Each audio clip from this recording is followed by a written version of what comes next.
Hello, SIGA Women Global Community. Welcome to this special edition of SIGAWoW, Women on Wednesdays.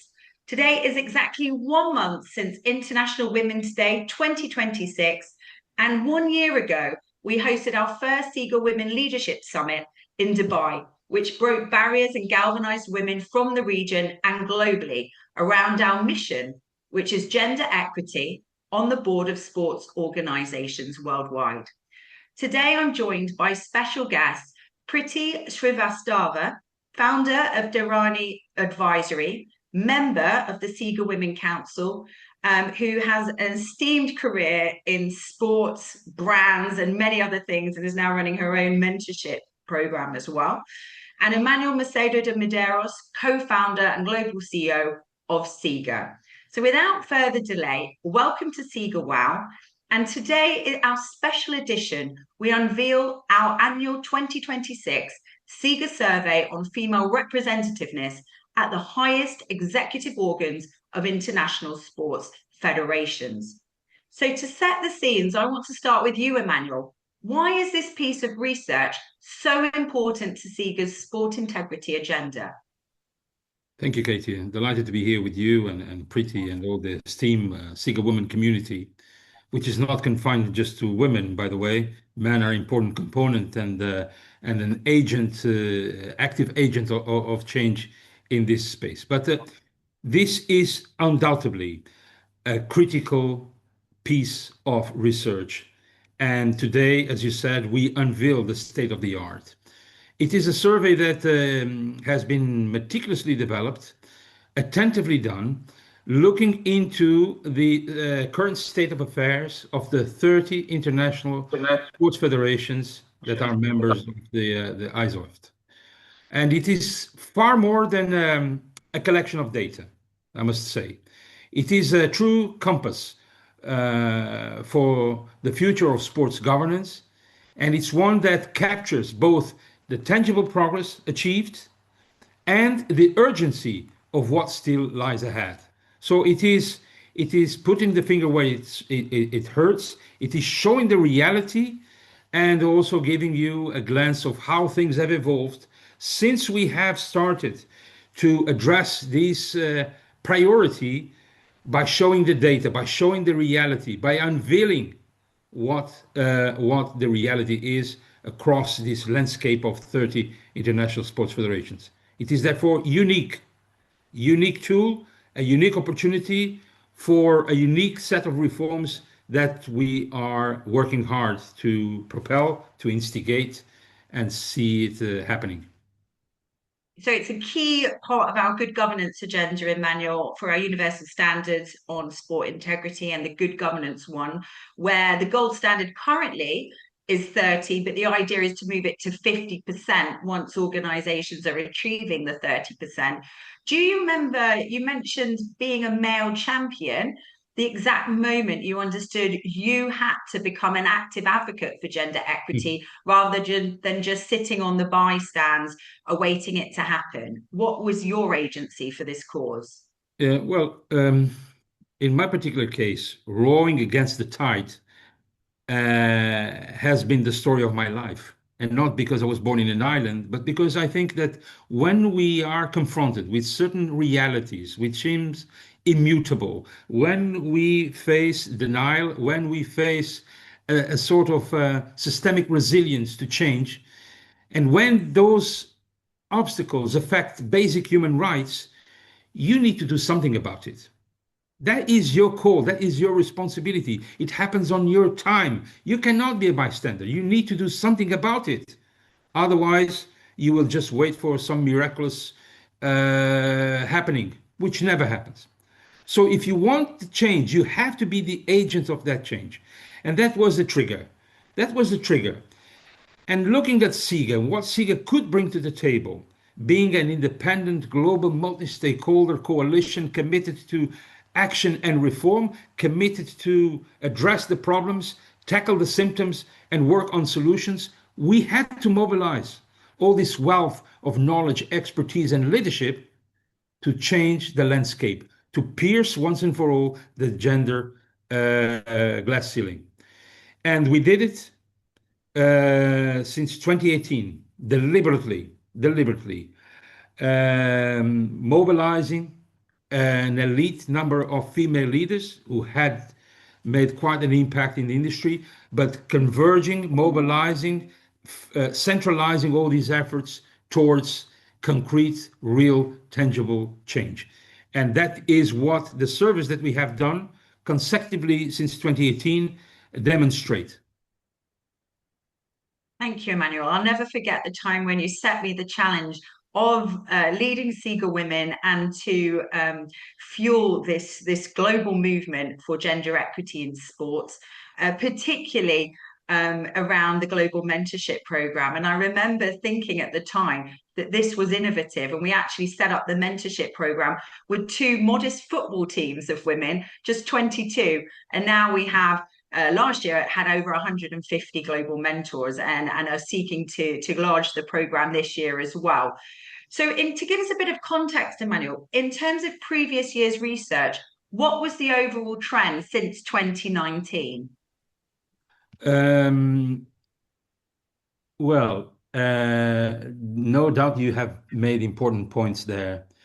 And this landscape shows how things have evolved from 2019, which was the first one before the pandemic, where we mapped all these 30 international sports federations and concluded that only 18.3% of women had a seat on the executive committee or equivalent body. I mean, the highest executive organ of international sports federations, not talking shops, not committees, not forums, but where the power of decision really lies, the executive committees or equivalent. 18.3%. It showed that we were really far behind. It shows that an industry and a sector who is proud of being in the 21st century was still governed like if we were on the 19th century. And that was this catalytic shock that impelled us to action. But victim of the pandemic, we've seen how this has affected the female universe. And on 2021, 2 years later, we have seen a drop from 18.3 to 17.8. That is significant. That says a lot and deserves a proper and deeper discussion. In 2023, we have seen an increase, but still far from the threshold of the 30% that you mentioned. And by the way, I am not in favor of 30% threshold. For me, as you know, it's either gender equity, meritocracy, or nothing. And nothing is Agreed. obviously not an option. But we have seen an increasing trajectory.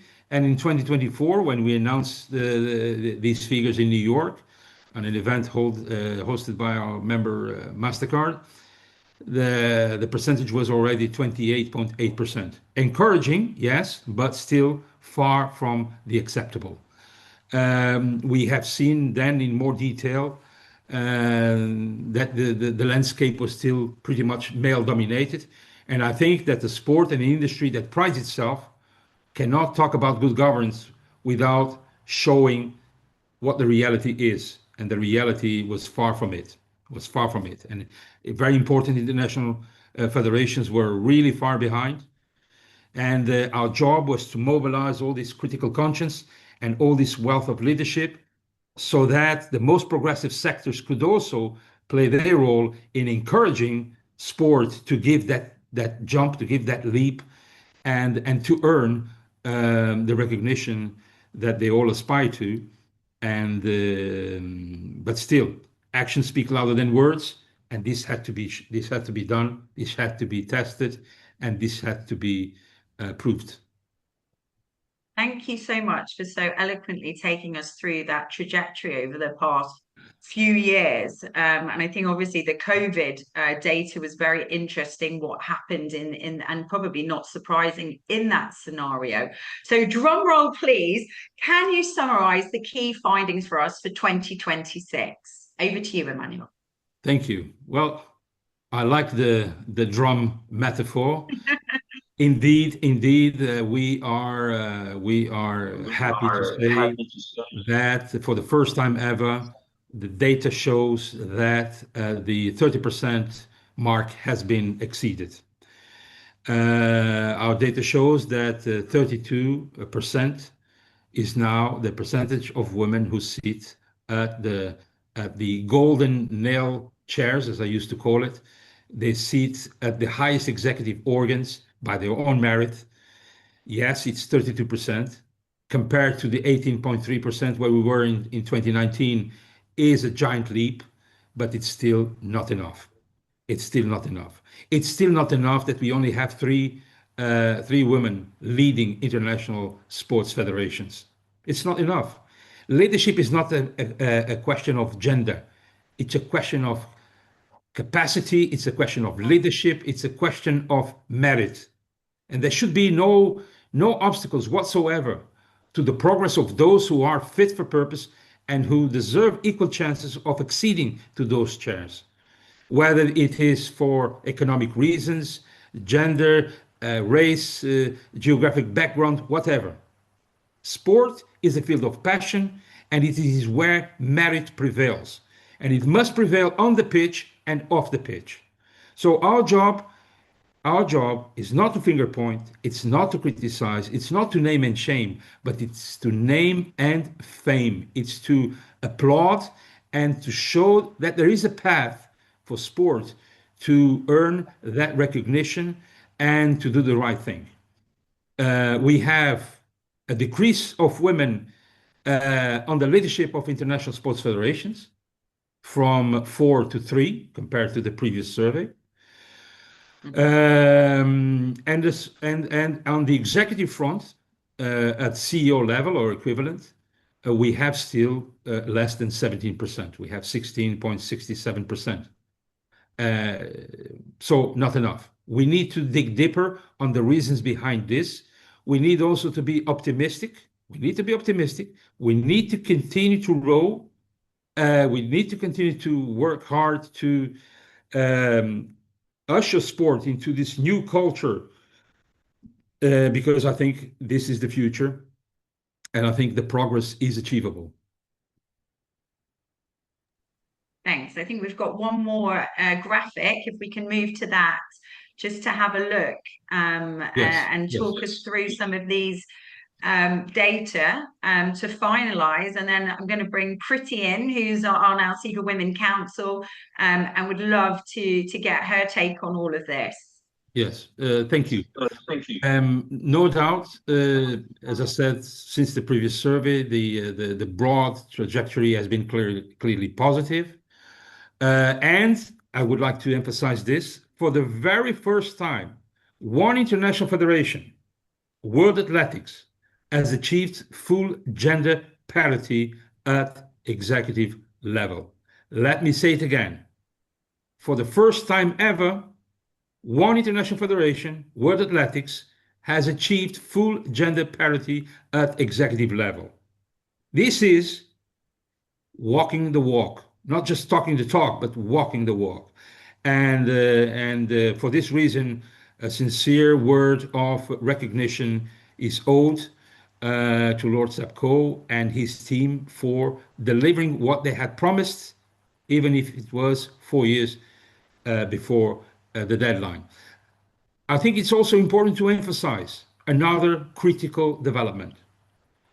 We have 8 international federations, between 40% and 50% of female representation at the highest executive organ. Between 40 to 50% are near gender parity. That is significant. That is very, very important and must be underlined. And we have a further 12% that fall within the 30% to 40% range. So in total, our data shows objectively that 21 of the 30 international federations that are members of the ASOIF, the Association of Summer Olympic International Federations, 21 out of 30 have reached or exceeded the 30% benchmark. This indisputably shows meaningful progress, and it reflects the growing awareness and the sustained effort and the overall impact of initiatives such as the ones that SIGAWomen is trailblazing and the wider SIGA global community has been supporting. I think it is an opportunity also to congratulate and pay our respects to the real women who are stepping into leadership, shaping decisions, and redefining the future of sport, not as an exception, I repeat, not as an exception, but as the new standard. And that is what we have been working for. And that is why, Katie, you, as the chair of SIGAWomen, deserve also a word, a sincere word of appreciation, of recognition, because I know how hard and how committed has been your journey since you accepted my challenge of leading the way forward.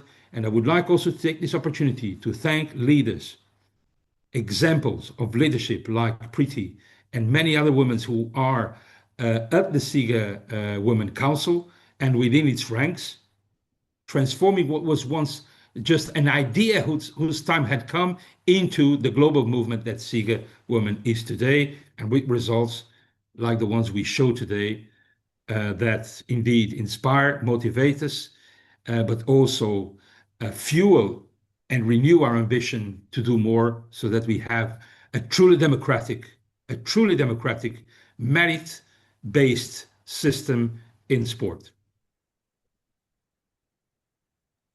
Thank you, Emanuel. I think we can just go back to the three of us on the screen. Thank you very much. Can I just say and one take thing? out this time. Can I just Sure. ask Just the three of us, please. for 10 seconds? You asked me a while ago why I do what I do or what I did what I did.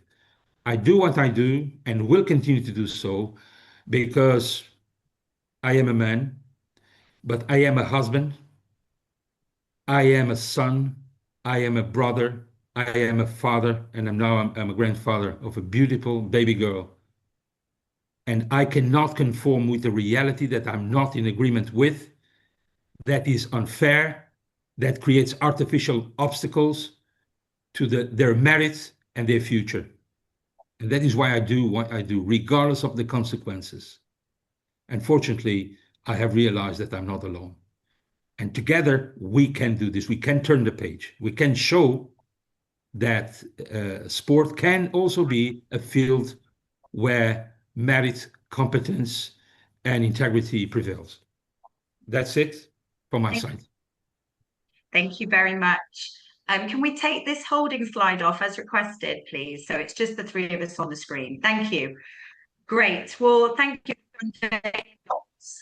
I think there was some fantastic results there, and great to see the trajectory. Priti, welcome. The SIGA 2026 survey on female representative at the highest executive organs of international sports federations highlights both the progress and persistence gaps in female representation at the highest levels of sports governance. What's your perspective, having heard the numbers? What do you think is the most urgent change that needs to happen today to accelerate gender equity in leadership?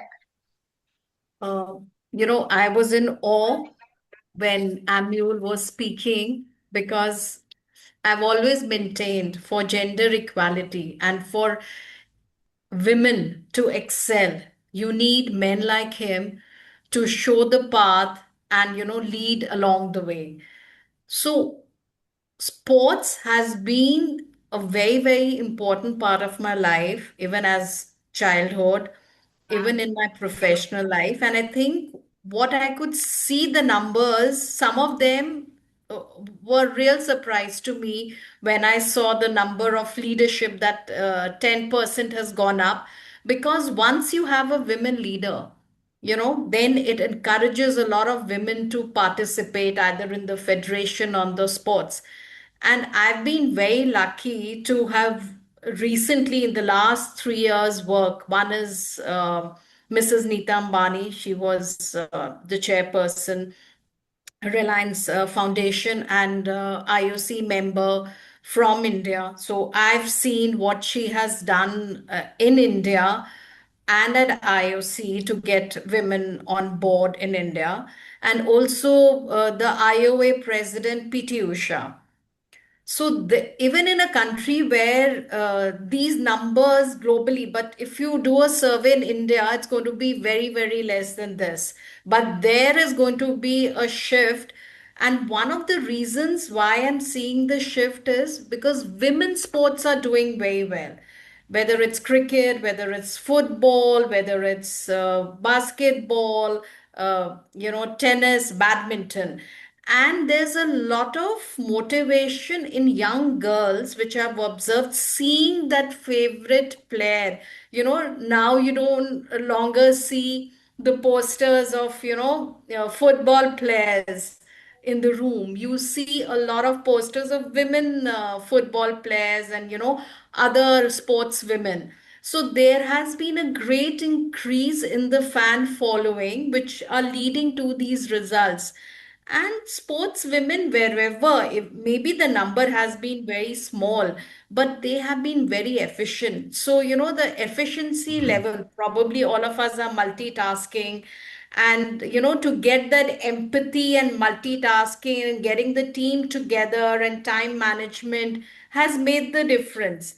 So I'm very, very happy about the report. And I think, as Amul said, this is just the beginning. Every year we're going to see more numbers, and the work SIGA is doing is going to be a major factor. I mean, seeing you, Kathy, as Amul said, and now I'm part of SIGA Women, I think collectively these numbers are going to just go up and up.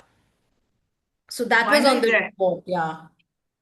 Thank you. I believe also in the power of storytelling and sharing Yes, yes, experiences to help yes, guide the way.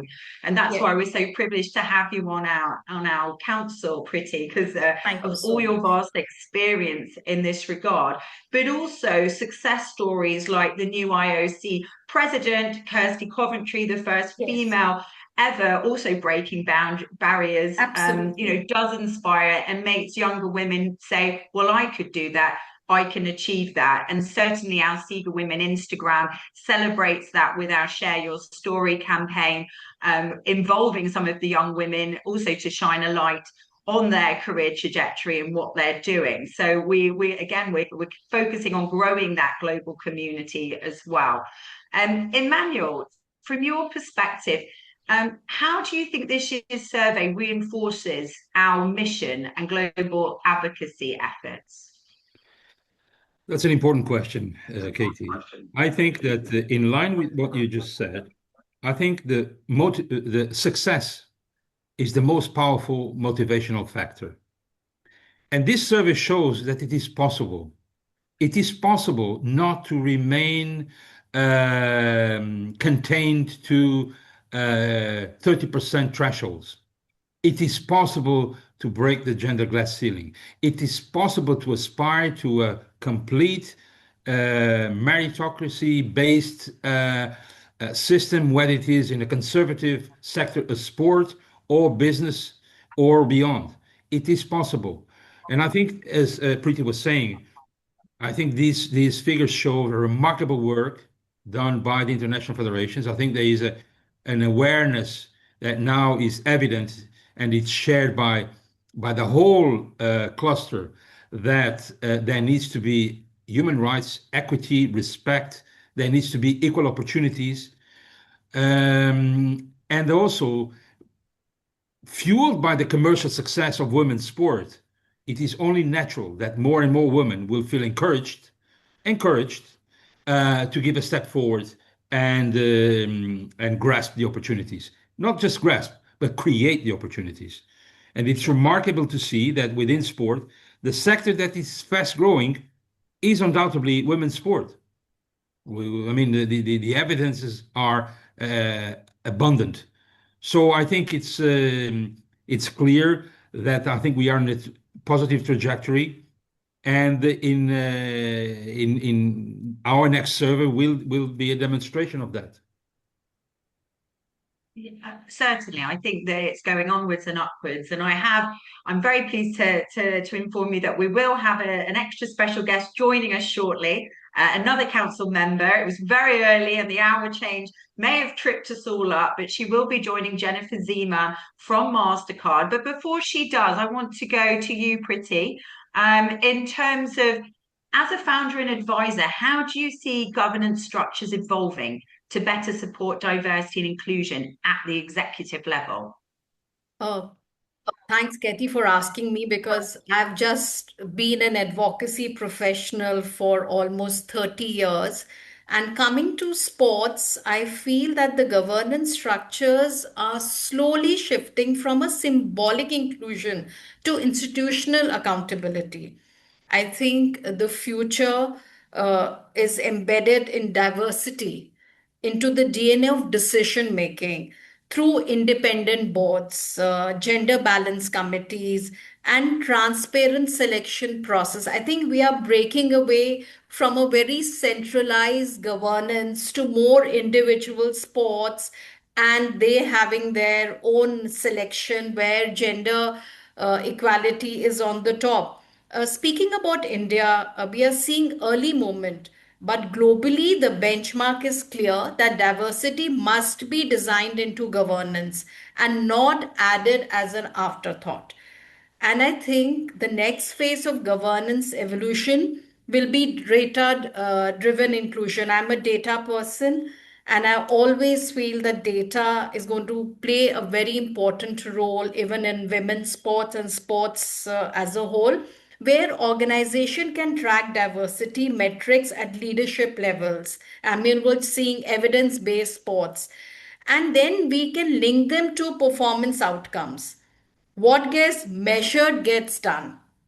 And definitely in sports bodies in India and globally, we need to adopt this move from intent to impact.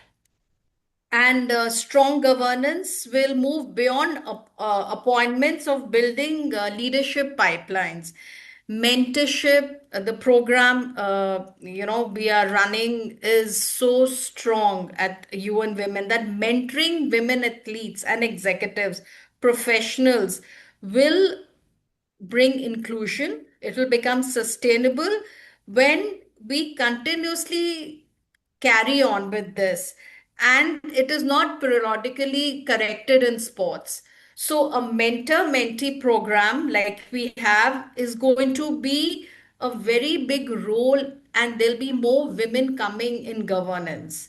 So, institutional accountability is the key word I want to leave for the day. Institutional accountability, you've heard it here. And I think that fits perfectly with SIGA's objectives in terms of we're bringing our independent certification system, SERVS, which is designed to adapt to deliver the certification. Jennifer, it's so great, and sorry for the early start. I was just saying earlier that the hour change did catch us all. I think it was we've made it work, and you look amazing given that it's 7 in the morning. So welcome to this special edition of SIGAWoW. And we've already presented the survey results, and I wanted to get your take on it. Obviously, you've both served as a global mentor for the past 2 years. On the SIGAWomen Global Mentorship Program. You've been on and you are on the SIGAWomen Council.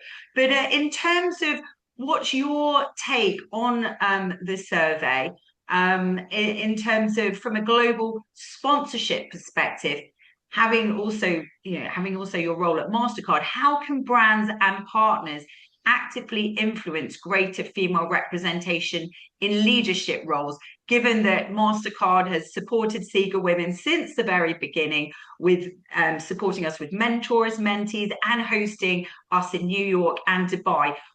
How can the global sponsors spur this change with the sports rights properties that you sponsor? Mm-hmm. Thank you, Katie. Yes, and Emanuel, I'm so excited to be here. So I've, love taking part in the SIGA mentorship program. I think it's just been an absolute wonderful program, just to try and meet new people too in the industry. It's and globally as well. Um, the survey results are fantastic. It's so great to see that there's been such progress as well with female leadership in sports. I think that there's so much that has happened, and it's great that there has been that progress that's been made, and now it is stalled, which is a bit unfortunate, but I think that to get there, then those programs like that SIGA mentorship program need to keep happening and being rolled out. And it's really, I think, from the sponsorship perspective up to the people at brands to then work closer with their partners as well. So, we work really closely with our partners at the RNA, at McLaren, at Riot, and it's really building those at a relationship level versus just at the business side too, and trying to support each other so that we can build a relationship and almost more of a mentorship to help each other with that progress too. So. Thank you. Yeah, collaboration, I think, between, and that's one of the reasons why SIGA is a multi-stakeholder coalition, bringing and uniting the sponsors, the sports, the governments, civil society around this movement. Emanuel, what's your take and advice to the international federations when they see this? I certainly can unveil that the SIGAWomen team have written to every international federation last week, inviting them to join the SIGAWomen program. And to appoint a mentor, to appoint mentees, and to also sponsor with for those young women who maybe need some help in joining the program. And leaving their legacy. So it'll be interesting once we send them the survey and they see that, because we will be following up with them. And it would be wonderful, certainly, to have some of those federations represented that we don't already have on the program. But what's your advice in terms of next steps for them? Well, I think as far as the international federations are concerned, I think that this survey, which pays them no favor, it's independent, it is neutral, it is objective, does render acknowledgement to the positive work that has been done. I mean, the figures speak for themselves. We are not at the optimal stage, but there is no doubt that the progress there is a positive evolution. Many international federations are stepping up, and we encourage them to continue accelerating this journey. 32% of women sitting at the highest executive organs means progress. It does not mean, however, parity, gender parity. So we must now move from incremental change to structural transformation. What does it mean? It means three basic things. One, measurable targets. We have to increase this percentage, not because an end in itself, but because it's a mean to remove barriers and ensure equal opportunities to the highest and most prestigious roles and offices in sport. Second, leadership pathways. Leadership pathways like what SIGAWomen has been doing, creating opportunities, providing mentorship. Providing mentorship is the most efficient shortcut to all this transformation that we are seeking. And finally, accountable governance frameworks. This is what serves the SIGA independent rating and verification system ensures. So all this together, supported by this global growing international movement, can build a culture of gender equity and not just representation.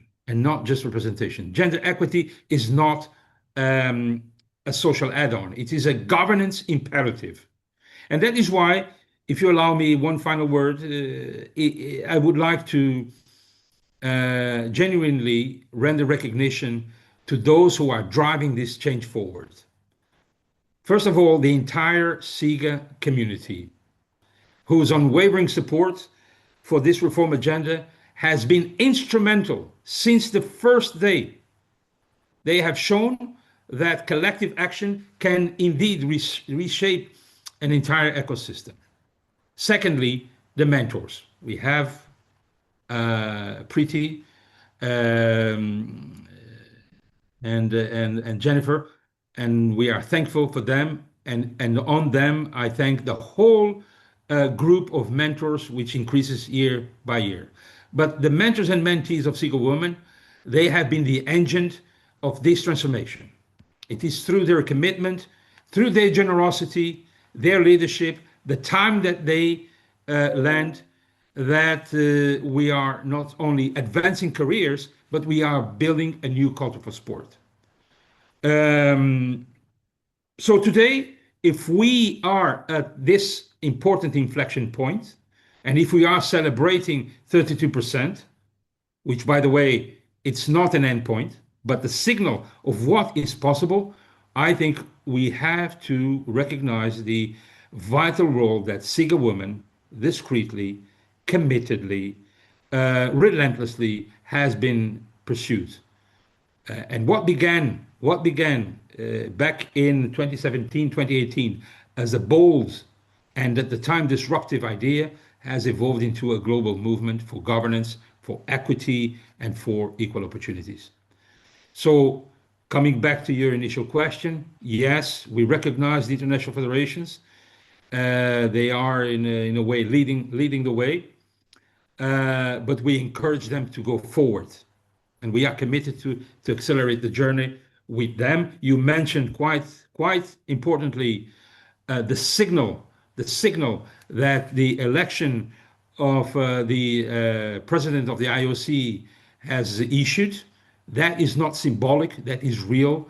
And we also expressed to the IOC and all their international federations our interest and our availability to be part of this incremental change, because the time is right to do what is right.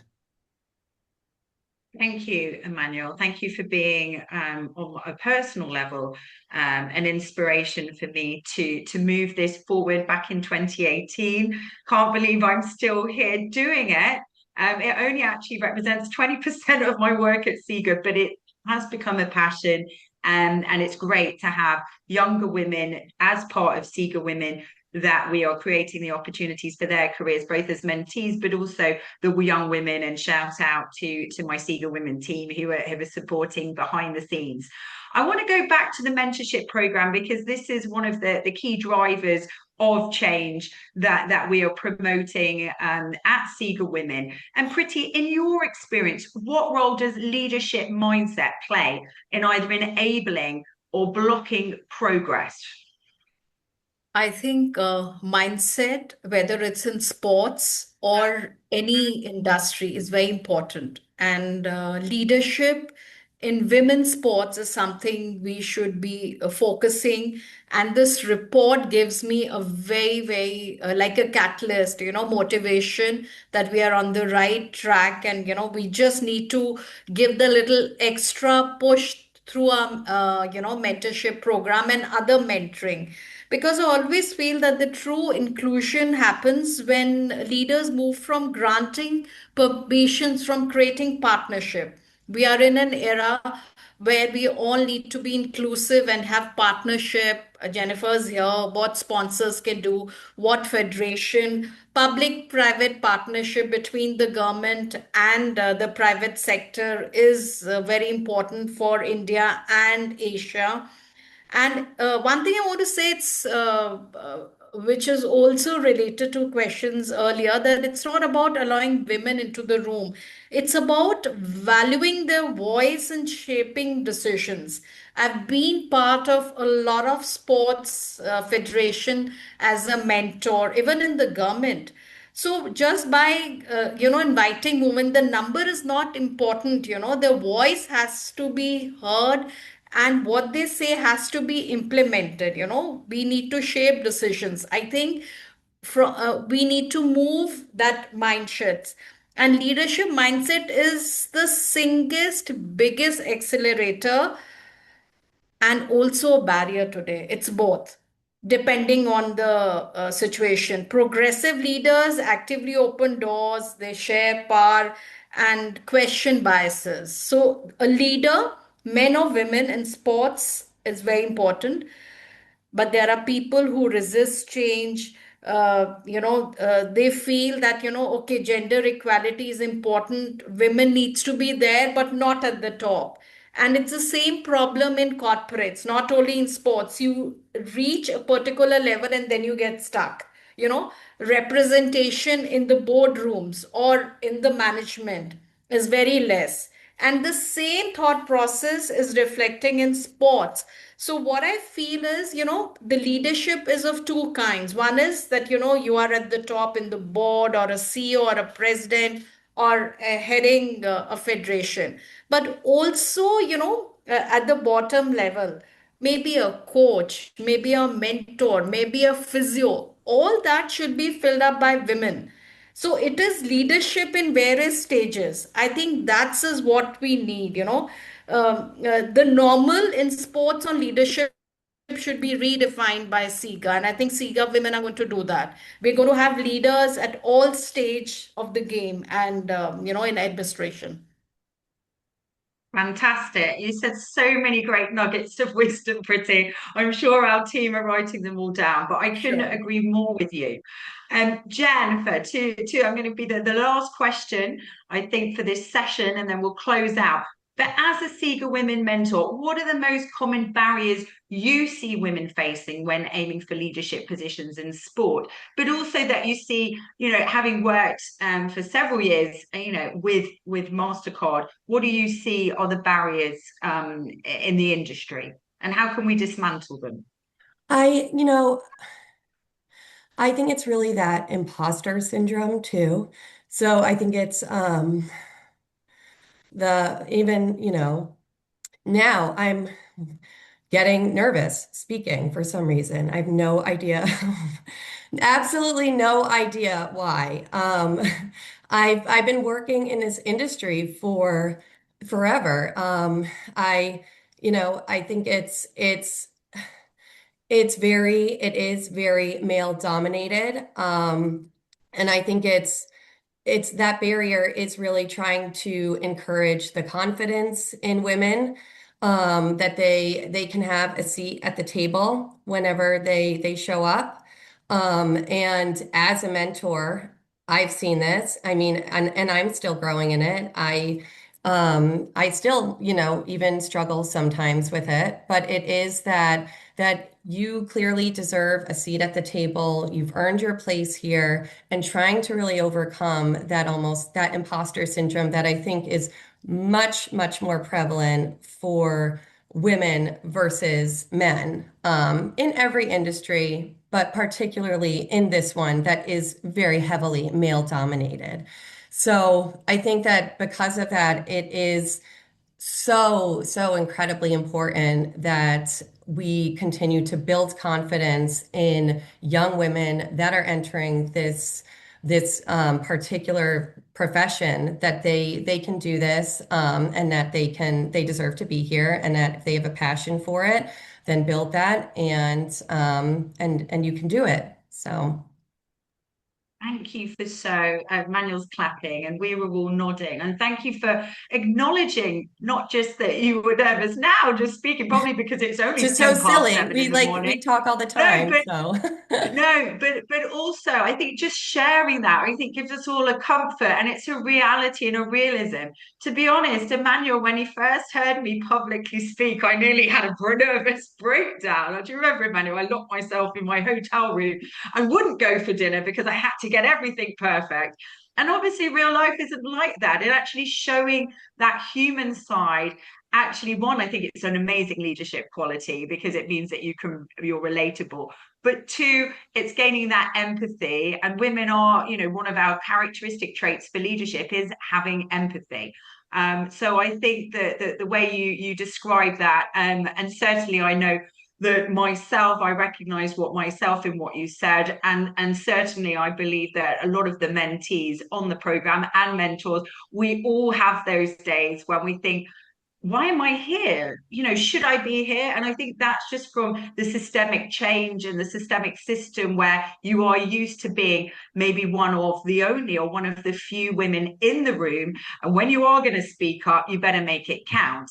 Because what I've sometimes felt is that men, they say a lot and they're all very good at talking, but what do they actually say very little in terms of what their meaning is. Sorry, Emanuel, I've just given a gender bias there. But I found that with my peers in the law firm, that they were confident to speak up, but actually what they said, it didn't actually, it didn't translate to actually much meaning. It was probably, now I would read it and say, oh, it's AI. But when you cut it down, what was it that they were actually saying? Whereas I think women, we're more measured in what we're saying, and we also don't want to mess up because we might be in a minority. So we're going to make sure that what we say is right, and for that then we'd start to put pressure on ourselves. So I think that was really a great thing, and certainly we'll be addressing that during the upcoming 2026 SIGAWomen mentorship program, which starts in the summer.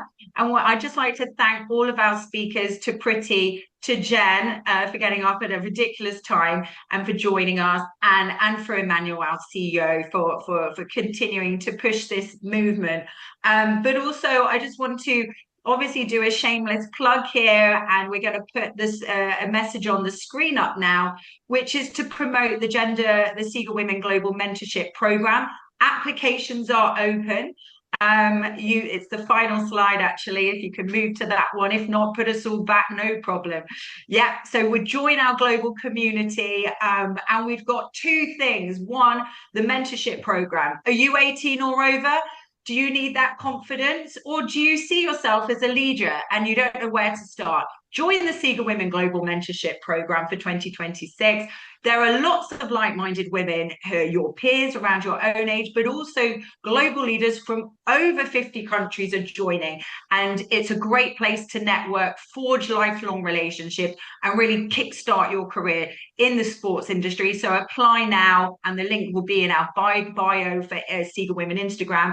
And obviously we have our running calendar of SIGAWomen events. It's brilliant to be here virtually. And here we're connected on 4 different countries today, in France, in India, in US, and in Portugal. But it's great to have a convening point. And as we said, building on our previous events hosted by MasterCard in New York on 3 occasions, in Dubai, and last year for the first time ever in Brazil, with a law firm as host. We are now going to the SIGAWomen Lounge in Cannes, hosted by Roberto Cavalli. We're bringing fashion and sport and the creative industries together, because we believe that sport, fashion, and those creative industries are the future and the fuel for change. And so if you are in Cannes or in Europe, or even just want to hop on a plane, please register now to secure your place. It is by invite only, but we will look at the registrations and you will hear from us very soon if you've been accepted, because we have a very exclusive environment. And stay tuned. Next week onwards, we will start announcing our speakers for that. So that just leaves me to say thank you very much for joining this special SIGAWoW on Wednesdays. And I'm wearing the shirt for gender equity. Jen, we're looking for a shirt sponsor. So another shameless plug here. If you know any brands that are interested in putting their logo or logos on the WOW t-shirt, we invite men and women to join us in wearing the shirt for gender equity. Thank you very much, and see you. WOW will be returning the last Wednesday of the month. Our guest speaker will be announced very soon. Thank you very much, everybody.